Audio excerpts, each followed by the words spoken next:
اسلام کی مثال چکی کی ہے، اس میں حرکت بھی ہوگی اور ثبات بھی ہوگا، ان دونوں کے مجموعے سے اصل زندگی آئے گی۔ اگر حرکت ختم ہو گئی تو پھر عمل کی طرف سے جمود پیدا ہوگا کہ ان کو اسلام بھاری لگے گا۔ یہ حکم تو اسلام میں بہت مشکل ہے، پڑھے لکھے لوگ یہ کہتے ہیں۔ یہ کیوں کہ جس حرکت سے عمل کی استعداد پیدا ہوتی تھی وہ ختم ہو گئے۔ حضور صلی اللہ علیہ وسلم نے حرکت بھی دی ہے، جی ہاں، کیونکہ حرکت سے طاقت بڑھتی ہے۔ چھوٹا بچہ جو ہے حرکت کرتا ہے، چڑھتا ہے، اترتا ہے، دوڑتا ہے، یہ قدرتی بات ہے، کیونکہ اسی سے اس کے بدن میں طاقت آئے گی۔ اور جو بچہ بیمار ہوتا ہے، پیٹ بڑا ہو جاتا ہے اور ہلتا نہیں ہوتا، یہی بیمار ہے۔ تو آپ نے حرکت دی ہے، یہ اس حرکت کے ساتھ جو دین آئے گا وہ دین، اس دین پر لوگ باقی رہیں گے۔ تو چکی کی مثال ہے کہ باقی بھی رہنا ہے دین پر، دین کے لیے حرکت بھی کرنی ہے کہ اس سے صحیح نتیجہ آئے گا۔ اس لیے آپ صلی اللہ علیہ وسلم نے شروع دین سے اپنے ساتھیوں کو حرکت دی ہے کہ جو دین تم نے قبول کیا ہے اس کی حرکت کرو، اپنے برادری کو سمجھاؤ، پھر اپنے قوم کو سمجھاؤ۔ جب افراد زیادہ ہو گئے تو جماعتیں بھیجتے تھے کہ جب ان کو سمجھاؤ اور ان کو یہ بات بتاؤ، تو وہ عملی طور پر بتاتے تھے کہ ہم پہنچے ہیں اور انہوں نے اسلام قبول کیا ہے، ہم ان میں ٹھہرے ہوئے ہیں ابھی، اور اس کو اسلام کی تعلیم دے رہے ہیں۔ آپ حیات صحابہ پڑھو گے تو صحابہ کی دعوت دینے کا طریقہ اس میں، یہ نہیں کہ ان کو مسلمان بنا دیا تو کافی ہو گیا، ایسا نہیں ہے کہ ہم نے ان کو مسلمان بنایا اب ہم ان میں رکے ہوئے ہیں، اور ان کو اسلام کی تعلیم دینے کہ دعوت تعلیم کے ساتھ اور تعلیم دعوت کے ساتھ، تو اب ان کو ہم اسلام کی تعلیم دے رہے ہیں، حضور صلی اللہ علیہ وسلم کی سنتوں کی تعلیم دے رہے ہیں، اللہ کے احکام کی تعلیم دے رہے ہیں۔ یہ دونوں کرتے تھے تاکہ وہ عمل پر آویں۔ اور تیسرا کام یہ کرتے تھے کہ ان کو اٹھا کر کے مدینے لاتے تھے۔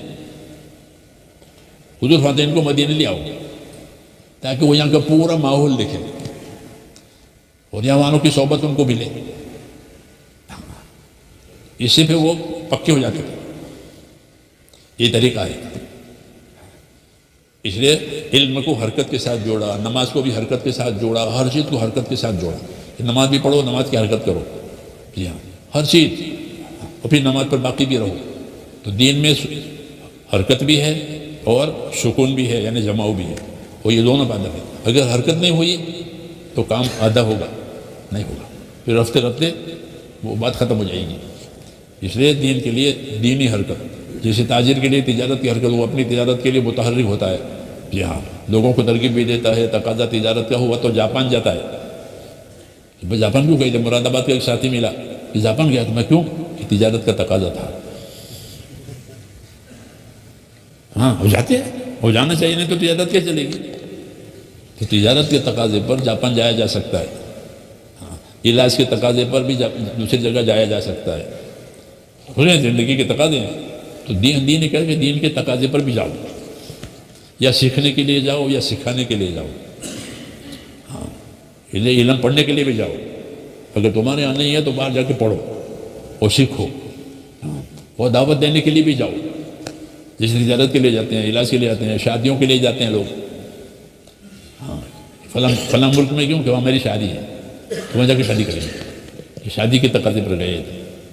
ایسے وہی بات ہے، اس لیے حرکت دی ہے، یہ تقاضے پیدا ہوئے تاکہ حرکت وجود میں آئے۔ جب حرکت میں وجود آئے گی تو اس کا عمل بھی وجود میں آئے گا، اسے یہ تقاضے پیدا کرائے، حرکت دی ہے حضور صلی اللہ علیہ وسلم نے پہلے ہی دن سے۔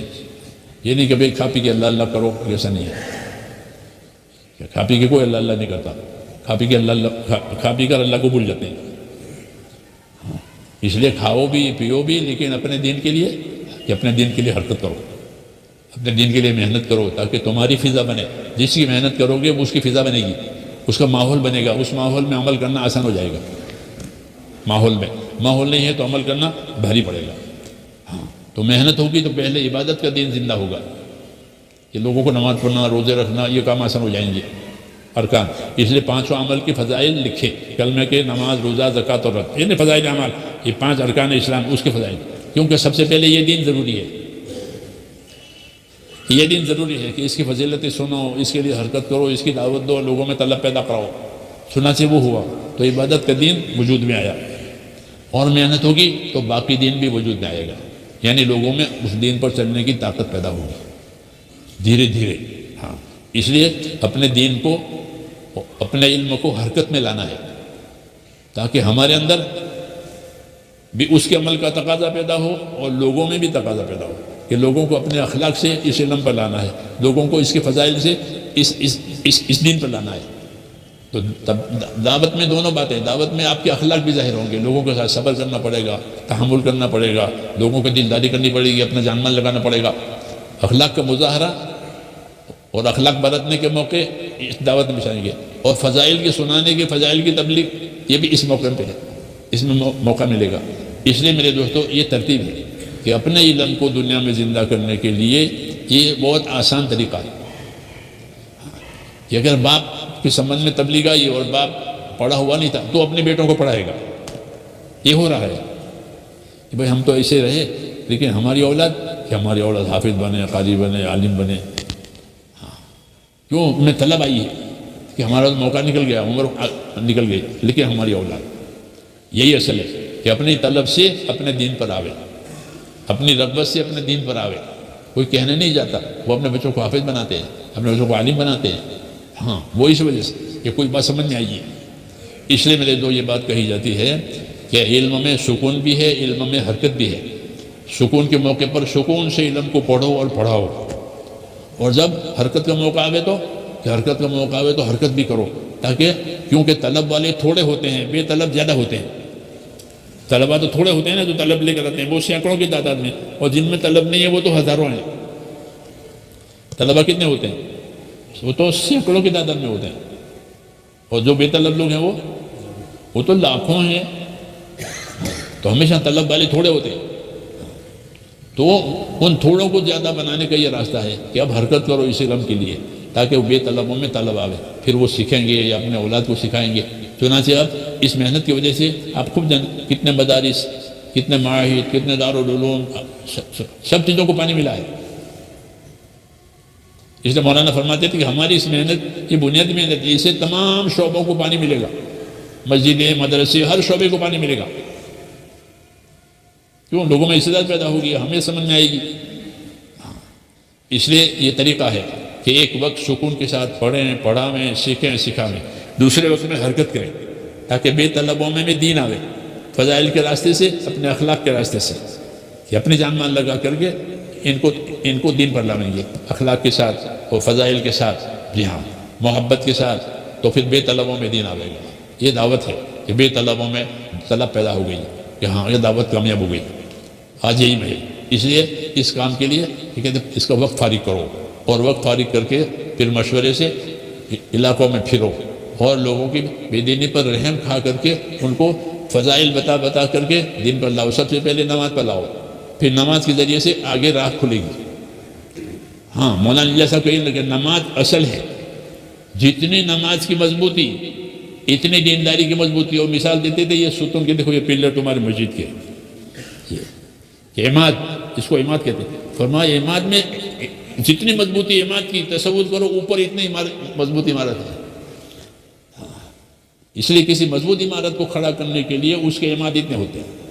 نماز کو عماد کہا کہ تمہاری نماز جتنی مضبوط، جتنی صحیح، اتنی اوپر تمہاری دینداری صحیح، جتنی نماز کچی اتنا دن اوپر کچا۔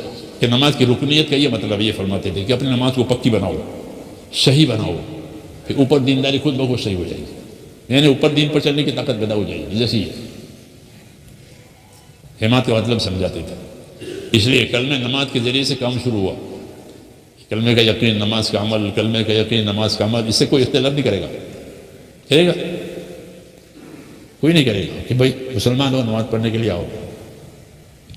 آسان، اس لیے یہ طریقہ آسان ہے، یہ طریقہ آسان ہے۔ پھر ان کے ساتھ اخلاق کا برتاؤ کرو، تو اب تمہارا کام معاشرہ سے چلے گا، ایک دوسرے کا حسن سلوک کی وجہ سے چلے گا، یہ مجمع بڑھے گا۔ چنانچہ اس طرح مجمع بڑھا، اب لوگ اخلاق سے بیٹھتے ہیں، کھانا کھلاتے ہیں، اکرام کرتے ہیں، جی ہاں، اخلاق پیدا ہو گئے لوگوں میں، وہ یہی بات ہے۔ اس لیے میرے دوستو، یہ ایک طریقہ اللہ تعالیٰ نے ہم کو دیا ہے، اس کو اپنانا ہے، اور ایسا عام کرنا ہے کہ گویا وہ جزو زندگی ہو جائے. جیسے کھانا پینا جزو زندگی ہے، ایسے یہ کام جزو زندگی، کیونکہ ہر ایک کرے، غریب بھی، مالدار بھی، عالم بھی، عامی، کہ اس کام کے لیے وقت فارغ کر کے فضائل کے راستے سے اپنے اندر بھی طلب پیدا کرے، امت میں بھی طلب پیدا کرے، اور اخلاق کے ذریعے سے اعتماد آپس میں پیدا کرنا. ہاں، اس کے لیے یہ وقت مانگا جاتا ہے کہ اتنا وقت فارغ کرو اور اس کو اپنی زندگی میں لاؤ، پھر موت تک کرتے رہو. ہاں آسان چلا، الحمدللہ یہ چلا اور ساری دنیا میں گیا اور چل رہا ہے اور انشاءاللہ چلے گا. جی ہاں، اللہ چلانے والے ہیں. ہاں، ہماری فکر اس میں لگ جاوے، تھوڑی محنت ہماری لگ جاوے، پھر آگے اللہ کا وعدہ ہے. تو اللہ کے وعدوں سے فائدہ اٹھانے کے لیے اپنے یقین کو صحیح کرنا ہے محنت کے ذریعے سے. محنت صحیح ہوگی، یقین صحیح ہوگا، پھر اللہ اسی یقین کے مطابق معاملہ کرے گا، پھر دعاؤں میں قبولیت آئے گی. یہ انعام ملتا ہے کہ جب یہ کام صحیح ہوگا تو مسلمانوں کی دعاؤں میں قبولیت آئے گی. اور یہ بڑا سہارا ہے کہ اللہ کی طرف سے ان کی دعائیں قبول ہوتی ہیں. یہ بڑا انعام ہے کہ وہ ملے گا. اس لیے یہ درخواست ہے کہ اپنی زندگی میں اس کی ترتیب بنا کر کے دونوں کام کرو. سکون والا کام کہ سکون سے بیٹھ کر کے پڑھا رہے ہیں، محنت سے، مطالعے سے، تحقیق سے، یہ بھی بہت ضروری ہے، یہ اہم ہے. ایسے لوگ جو بے طلب ہیں ان میں یہ چیز پیدا ہو جاوے کہ اس کے لیے ان کی بھی خیر خبر لو، ان میں طلب پیدا کراؤ تاکہ وہ خود بھی سیکھیں، اپنی نسلوں کو سکھائیں.